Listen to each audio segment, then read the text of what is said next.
रहीम। जैसा कि आपको मालूम है, ये वो इलेक्शन है जो 76 साल तारीख में इतनी डकैती, रिगिंग और पक्के के डाकू ने जो डाका डाला है वो 76 सालों में हमने नहीं देखा। बल्कि दुनिया की कोई तारीख रिगिंग की आप उठा लोगे, इस तरह का डाका इलेक्शंस के हवाले से कभी हमने नहीं देखा। और अफसोस से कहना पड़ता है कि वो गैरतमंद डाकू जो कच्चे में मुंह छुपाते फिरते हैं और वो कच्चे के डाकू जो जंगलों में फिरते हैं, उनको भी चाहिए इनसे सबक सीखो। इसलिए कि तुम्हारे में जो थोड़ी बहुत गैरत है, ये जो बेगैरत हो चुके हैं पक्के के डाकू, इनको शर्म व हया नहीं आती कि ये किसी मार्केट से नहीं गुजर सकते, किसी एरिया से नहीं गुजर सकते, जिनको हर वक्त चोर डाकू के लोग ताने देते हैं और फिर ये उनके गिरबान पकड़ते हैं। मैं उनसे कहता हूँ कि आप में अगर शर्म व हया और गैरत नाम की चीज़ होती तो आप सबसे पहले कौम से माफ़ी मांगते हैं। आपने जो माजी में पिछले 2 साल, पूरे 2 साल जो PDM-1 की सूरत में जो करतूत दिखाए हैं, जो इस मुल्क को पिछले 40 साल से लूट मार के ज़रिए एवनफील्ड अपार्टमेंट और सिरे महल और दुबई के प्लाजे बनाए हैं, आज कम से कम आप लोगों से लूटा हुआ, आवाम से लूटा हुआ सरमाया वापस नहीं कर सकते, तो कम से कम शर्मिंदा ही हो जाए। लेकिन जब आवाम ने आपको मुस्तरद कर दिया तो आपने अपने सहूलतकारों से मिलके जो आवाम के मैंडेट पे डाका डाला, तो आपको डाकू ना कहें तो मुझे बताएं कि क्या कहें। आप अपना नाम खुद तजवीज़ करते हैं, हम उस नाम से पुकारा डाकू साहब कहें। तो अब जो कुछ कर रहे हैं ये, मैं इस वक्त आपके सामने एक केस, ये NA 168 बहावलपुर की मिसाल रखता हूँ। इसमें समीउल्लाह चौधरी साहब ने 1,02,000 से ज़ायद वोट लिए, मद्दे मुकाबिल ने जो वोट लिए उसके दरमियान जो फ़र्क है, यानी 35,000 प्लस का डिफरेंस है जो हम जीते हैं। और बहावलपुर 5 में NA 168 समीउल्लाह चौधरी साहब जो जीते हैं, वो 11 तारीख सुबह 11 बजे तक जो EMS सिस्टम था ECP का, उसके अंदर भी हम विनर हैं। पूरे मीडिया ने 2 दिन दिखाया जिसमें सारा रिजल्ट 100% रिसीव हो गया। हम इस पे PTI के ये इंडिपेंडेंट कैपेसिटी में समीउल्लाह चौधरी साहब बैक्ड बाई PTI ये जीते हुए। मगर वो साहब रिटर्निंग अफसर जो कि वो करप्ट माफिया, जो ब्यूरोक्रेसी, जिन्होंने इस मुल्क को तबाह बर्बाद करने में उन करप्ट पॉलिटिशियंस का उसी तरह साथ दिया जिस तरह आज इन्होंने ये करप्शन की है। और उन्होंने एक फॉर्म 47 जारी किया जिसमें हमें हरा दिया। फिर एक और बात है, जब हाई कोर्ट में हमने रिट की, वहाँ एक और फॉर्म जारी कर दिया जो कि टोटल उसके बरक्स। अब ये नहीं पता कि असली वो फॉर्म है या वो फॉर्म 47 है। जिस तरह मेरे केस में भी फॉर्म 47 2 जारी कर दिए, एक 9 तारीख को, एक 10 तारीख को, और अभी तक नहीं पता कि उनकी नज़र में असली कौन सा है। उनको खुद को भी शायद ना पता हो, क्योंकि एक करा के फिर दूसरा करा लिया होगा। इसी तरह की सिचुएशन शौकत बसरा साहब मेरे सामने खड़े हैं, बहावल नगर 4 अरुणाबाद फुटाबास और NA 163। अब इनके मध्य मुकाबल ये फर्स्ट पोजीशन ली, इन्होंने जीते। सेकंड नंबर पे PMLN आई, थर्ड नंबर पे जाजुल हक साहब आ गए, जो कि बड़ों की नज़र तो ज़ाहिर है अपनों पे होती है, और बड़े अपनों को इग्नोर कर दें तो फिर तो ताने सुनने पड़ेंगे ना, तो तुमने अपने को इग्नोर कैसे कर दिया। वो ओपनली कहता है मुझे एस्टेब्लिशमेंट ने जिताया, मैं एस्टेब्लिशमेंट का नुमाइंदा हूँ, मैं कहता हूँ, ओपनली वो कहता है मैं आमर डिक्टेटर ज़ियाउल हक का बेटा हूँ, वो ओपनली कहता है। अब अगर जिनको जो एस्टेब्लिशमेंट की आंख का तारा थे उनको भी नज़रअंदाज करना पड़ गया, क्योंकि सगे बच्चे आ गए ना, सगा बेटा आ जाए तो सौतेले बेटे को दूर करना पड़ता है। तो उन्होंने सगे बेटे को फेवर करने के लिए सौतेले बेटे को थोड़ी देर के लिए दूर किया और इनको भी हरा दिया। तो इस तरह का जो निज़ाम है ये ज़्यादा देर नहीं चल पाएगा। एक बात बता दूँ, जिस तरह पिछले साल जहांगीर तरीन की सरबराही में एक बड़ा डस्टबिन बनाया था, डस्टबिन, उसके अंदर जो उठाते थे कचरा उसमें डाल देते थे, वो कचरा भरते भरते उसकी एक ही स्टेटमेंट होती थी, 9 मई की मजम्मत करता हूँ, PTI को छोड़ दिया, आइंदा सियासत नहीं करूँगा, सियासत से किनारा कशी अख्तियार कर ली। मगर कौम ने मजबूर किया उस जहांगीर तरीन को, जो एक बड़े डस्टबिन का मालिक बना के बिठाया हुआ था, उस डस्टबिन में सारा कचरा इकट्ठा किया। मगर कचरा इकट्ठा करने के बाद चौथे नंबर 5वें नंबर वाला जो हमारा नुमाइंदा था, उससे भी वो इलेक्शन हार गए। और बिलाखिर वो स्टेटमेंट जो सैकड़ों लोगों से कराई थी, उसको खुद आके देनी पड़ी, मैं सियासत से किनारा कशी करूँगा। ये है अल्लाह का निज़ाम, ये है कुदरत का निज़ाम, ये है मकाफात अमल।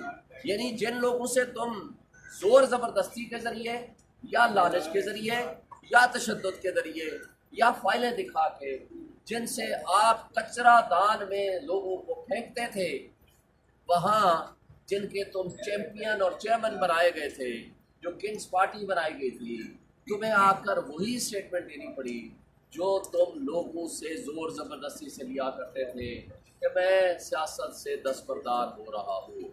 लिहाजा आज भी वक्त है अवाम की बात सुन लें।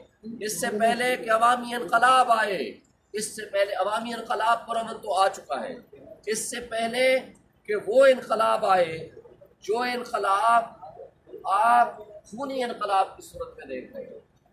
दुनिया की एक बात बताओ, सिविल वार्स उठा ले दुनिया की, आपको रीज़न 95% से एक मिलेगी, वो है इस तरह के इस तरह के नहीं बल्कि फ्रॉडुलेंट, बल्कि डकैती के जरिए चुराए हुए मैंडेट और इस तरह के इलेक्शंस, ये वजह और सबब बनती है। और 70-71 में आपने अंजाम देख लिया। इसलिए आज के तवस्सुत से मैं ये एक पैगाम अगेन स्टेक होल्डर्स को और उन डाकू भाइयों को भी देना चाहता हूँ, जो डाकू भाई हमें कहते हैं आए हमसे मुज़ाकरात करें मुल्क की खातिर। मैं उनको कहता हूँ इस मुल्क पे तरस खाएं, आप अपनी जो डाका जनी के ज़रिए सीटें आपने छीनी हुई हैं वो वापस करें, हमें इस मुल्क को चलाने दें, इस मुल्क पे लोगों पे तरस खाएं, वरना ये लोग आपका जीना महाल कर देंगे। आपने 2 दिन पहले कोसार मार्केट में हनीफ अब्बासी और साद रफ़ीक का अंजाम देख लिया। हमें तो वो भी नहीं पता कि कौन वो ख़वातीन थी जिन्होंने वो चोर चोर और डाकू के नारे लगाए, मगर ये हर शख्स की ज़बान पे है। जो आपने अब मैंडेट पे डाका डाला है, ये कौम न सिर्फ आपको माफ़ नहीं करेगी बल्कि आपसे बदला भी लेगी। इसलिए वक्त है, आगे IMF से मुज़ाकरात हैं, आगे आपकी महंगाई है, आगे आपकी इतनी ज़्यादा बेरोज़गारी का मसला है, आगे आपकी सरमायाकारी का इशू है। ये मसाइल एक स्ट्रॉन्ग पब्लिक सपोर्ट के बगैर कोई गवर्नमेंट नहीं कर सकती। इसलिए कि उनको ज़रूरत है पब्लिक सपोर्ट वाली गवर्नमेंट जो होगी वो सख्त फैसले करेगी। इस वक्त ये बदमाशिया $18 बिलियन सालाना मुफ्त बरात उड़ा रहा है मेरे आपके टैक्स के पैसे से, और अगर वो आधी भी बरात कम हो जाए तो 5 रुपये बिजली का यूनिट हो जाएगा।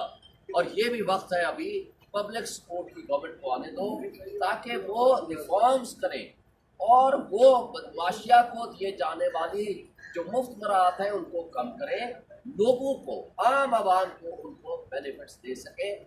और ये नहीं करेंगे तो ये 2 महीने 4 महीने भी ये बदमाशिया की हुकूमत नहीं चलने वाली। फिर उन्हें कुरान से गिर जाना है, लोगों ने खड़ा होना है और इनका जीना हराम करना है, और इंशाअल्लाह ताला पब्लिक अपने मैंडेट को हासिल करेगी और वापस करेगी। मेरे दोस्तों ने और दिया है ये दाऊद भट्ट साहब का मसला, BP शहीद दाऊद भट्ट PP 102 फैसलाबाद से इनकी लीड बनती थी, मगर इनको हरा दिया गया। ये सिर्फ एक जगह का नहीं है, पूरा पिंडी डिवीजन, पूरा इस्लामाबाद आप देख लो। कल भी उन्होंने कहा कि जी हम फॉर्म 45 लाएंगे। आज तक मैं सहाफ़ी भाइयों से पूछता हूँ कि क्या मेरे अपोनेंट ने या इस्लामाबाद के किसी हल्के वाले ने या मुस्लिम लीग नून के किसी बंदे ने फॉर्म 45 आपके सामने दिखाए? अगर नहीं दिखाए तो उनकी नज़र करिए कि आप फॉर्म 45 जाली सही लेकर तो आओ, ताकि आपके खिलाफ हम पर्चे कराना शुरू करें। हम तो इंतज़ार कर रहे हैं आप लाओ, लेकिन ये चोर कभी नहीं लाएंगे, इसलिए कि चोरी न सिर्फ की है बल्कि डाका जनी की है। इनको खुद पता है, इनके घर वालों को पता है, इनके बच्चों को पता है। मुझे बताएं किस मुंह से ये लोगों का सामना करेंगे? आज भी वक्त है कि अपनी गलतियों की माफ़ी मांगो। कौन से माफ़ी मांगो? चले जाओ इमरान खान के पास, वो फतह मक्का पे यकीन रखने वाला है, उससे माफ़ी मांग लो, वो तुम्हें माफ़ कर देगा। शुक्रिया। समीला चौधरी सबकी बात सुने। समीला चौधरी और इलेक्टेड एमएनए 168 से और फॉर्मर फूड मिनिस्टर हूँ। मैं सिर्फ एक बात कहना चाहता हूँ कि मेरा ताल्लुक बहावलपुर शहर से है। बहावलपुर में एक तारीखी मस्जिद है जिसे जामिया सादिक इसका नाम है। जामिया सादिक मस्जिद में मैं अपने मुखालफिन से कहता हूँ कि अपने बच्चे लेके आ जाए और कसम खा लें अपने बच्चों की कि वो जीत गए हैं, अपना केस वापस किया। बहावलपुर ने इमरान खान को मोहब्बत के साथ वोट दिए और इमरान खान बहावलपुर से जीते हैं, उनके नुमाइंदे जीते हैं, हमारा पूरा पैनल जीता है, 2 MPs 1 MNA बहावलपुर के लोगों ने जितवाया है। हमारे मैंडेट पर डाका डाला गया है। अगर ये इस तरह आके अपनी सिफाई नहीं देंगे तो हम हर कानून का दरवाज़ा खटखटाएंगे और जब तक इनको इनके इबरतनाक अंजाम से दो चार नहीं करेंगे हम चैन से नहीं बैठेंगे। आपने कानून का दरवाजा खटकाने का कहा है, कानून को तो सारा कुछ पता है कहाँ पे क्या हो रहा है, फिर कौन सा कानून आप किसका? आज शेख शाहीन साहब हमारे एडवोकेट हैं, हमारा जिया साहब और जोया साहब हमारे एडवोकेट आज पेश हुए हैं। उन्हें बताया, उन्होंने आज नोटिस जारी कर दिए 5 तारीख के लिए। देखते हैं यहाँ से हमें इंसाफ मिलता है नहीं मिलता। हम कानून का हर दरवाजा खटखटाएंगे। मुनसिफ जो है ना, मुनसिफ ये अल्लाह के यहाँ भी जवाब दे हैं, अवाम के सामने भी जवाब दे हैं, लेकिन मुनसिफों को भी एक्सपोज कौम कर रही है, देख रही है।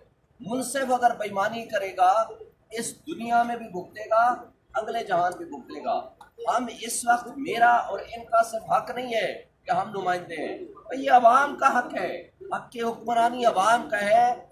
इस अवाम के हुकूक पे जो डाका डालेगा, मैं तो शायद खैरात में तारिक फजल को दे देता, लेकिन खैरात अपनी चीज की दी जा सकती है, लेकिन अगर किसी की हक है जो अवाम का हक है तो वो मैं खैरात की सूरत में भी नहीं दूंगा। आखिर में वो कहते हैं ना, आखिर में कहने मन रब्बों का, वहां पता चलने कि रब कौन है। अभी भी मैं कह के अंदर कह रहे हैं, खुद ही वकील खुद ही मुदई, किससे वकील करें और किसे मुंसफी चाहे, अभी भी वक्त है, अभी भी वक्त है। हम इदारों से भी कह रहे हैं, बदना जो शेख शाहीन साहब ने कहा है, इमरान खान साहब की क़यादत में पूरा पाकिस्तान इकट्ठा है। इमरान खान पाकिस्तान है। जब इमरान खान को कितनी देर जेल में रखेंगे? जेल में बैठ के उसने पूरा निजाम नंगा कर दिया है। अभी वक्त है, इमरान खान साहब से बात कर लीजिए और आप यकीन समझिए, जब खान साहब से बात कर रहे होंगे आप पाकिस्तान से बात कर रहे होंगे। बहुत शुक्रिया।